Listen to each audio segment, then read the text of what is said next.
నా గురించి ఆలోచించుకుని నాకు అసలు నిజంగా నాకు సూపర్ స్టార్టమ్ నాకు ఈ రోజుకి నేను కూర్చోబెట్టి నాకు సినిమాలకు వెళ్ళిపోతే మళ్ళీ నాకు ఓజీలా కష్టపడితే ఓజీ లాంటి సినిమాలు చేసుకోగలను. బట్ నాకు ఇష్టం సినిమాల కంటే కూడా జనం తాలూకు కష్టాలు, బాధలు, ఏడుపులు.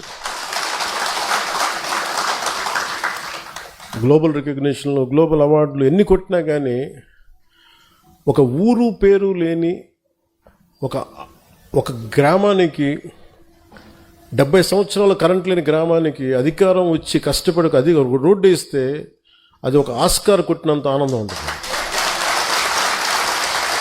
డోలీల మోతకి గర్భిణీ స్త్రీలు నలిగిపోయి అలాంటి దాని రోడ్లు వేస్తే అది గ్లోబల్ రికగ్నిషన్ వచ్చినంత ఉండదు.